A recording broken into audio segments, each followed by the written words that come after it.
दोस्तों, जब से सालार का ट्रेलर आया है तब से लगातार इस फिल्म के बारे में कुछ ना कुछ बातें हो रही हैं।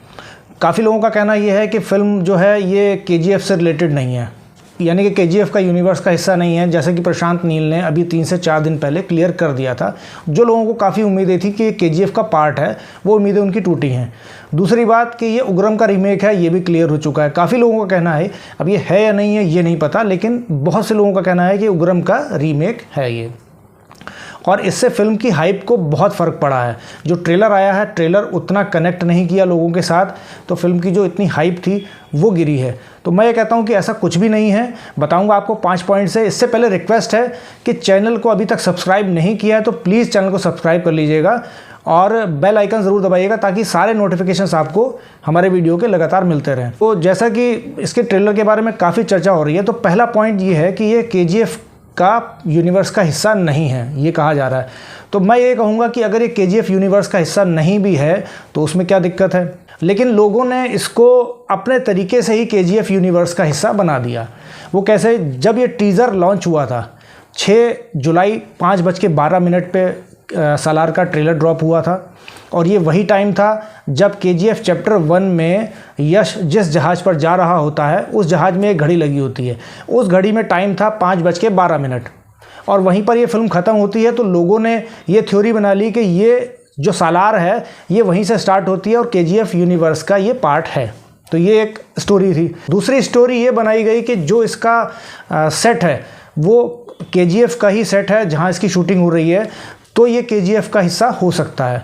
वो क्यों बनाई गई? क्योंकि वहाँ पर बहुत सारे कंटेनर रखे हुए थे और उस कंटेनर पर एक नंबर लिखा हुआ था। किसी कंटेनर पे 516C516 लिखा था, तो लोगों ने कहा कि सेम केजीएफ चैप्टर 1 में भी यही कंटेनर थे और इसमें भी कंटेनर, इसलिए भी ये केजीएफ यूनिवर्स का हिस्सा हो सकती है। हालांकि जब इस तरह की बातें चल रही थी कि ये केजीएफ यूनिवर्स का पार्ट है, तब भी फिल्म के मेकर्स ने कुछ भी ऐसा क्लियर नहीं किया था।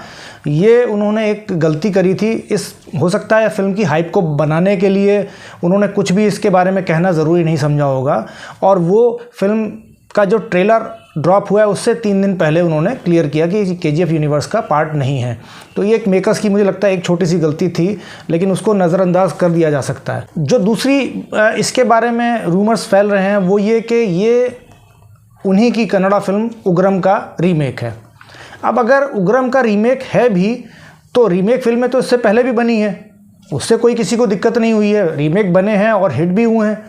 तो अगर ये उग्रम का रीमेक है, मैं कहता हूँ कि सालार जो है केजीएफ चैप्टर 1 का या केजीएफ यूनिवर्स का हिस्सा है नहीं है, उग्रम का रीमेक है या नहीं है, इससे किसी को कोई दिक्कत नहीं होनी चाहिए।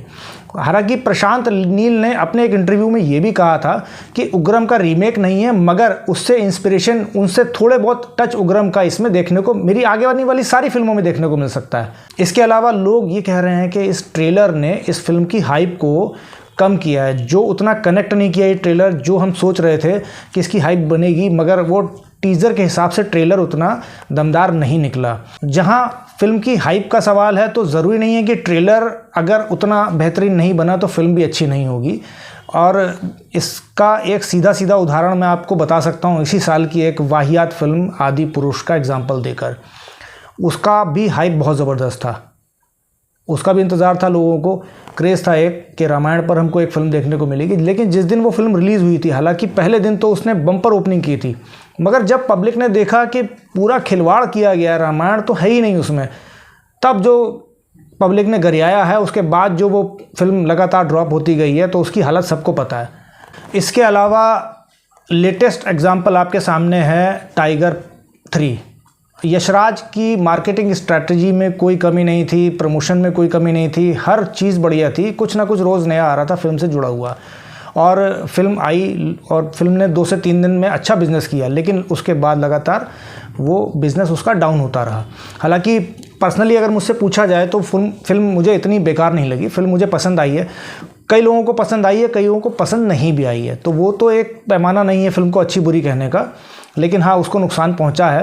लेकिन कई लोग कह रहे हैं कि दिवाली का मौका था और वर्ल्ड कप का मौका था, लेकिन उसके बाद तो कुछ नहीं था, तब भी वो फिल्म लगातार ड्रॉप होती गई है।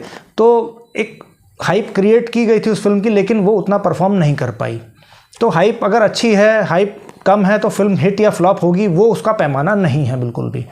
अब एक चीज़ और कही जा रही है कि इस ट्रेलर ने जो फिल्म की हाइप को कम किया है, ये सीधा तौर पे इस फिल्म को नुकसान पहुंचा सकती है फिल्म के कलेक्शन में, क्योंकि कंपटीशन में खड़ी है इसके सामने शाहरुख खान की फिल्म डंकी।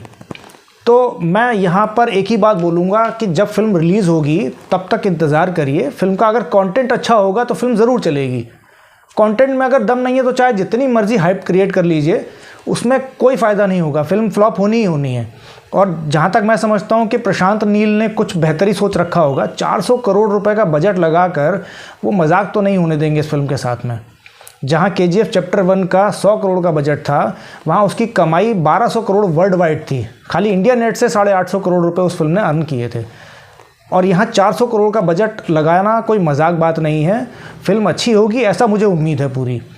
और दोनों के कंटेंट अलग हैं। बात करें डंकी की, तो डंकी तो शाहरुख खान की तीसरी हैट्रिक होने वाली है, ये तो कंफर्म है, क्योंकि राजकुमार हिरानी का उन्होंने हाथ पकड़ा है।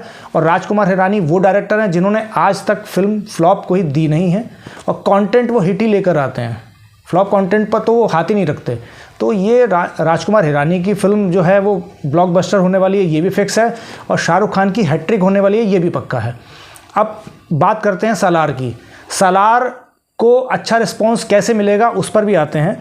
अब देखिए, इंडिया में जो स्क्रीन्स हैं, टोटल स्क्रीन 9382 स्क्रीन्स हैं, जिसमें सिर्फ साउथ में अगर स्क्रीन काउंट हम करें तो 4150 स्क्रीन सिर्फ और सिर्फ साउथ में है, जिसमें आंध्र प्रदेश और तेलंगाना में अगर हम लेते हैं तो 1700 स्क्रीन है, और तमिलनाडु में 1000 स्क्रीन है, कर्नाटका में 800 और केरल में 600 स्क्रीन, तो 4100 स्क्रीन तो ये हो जाती हैं।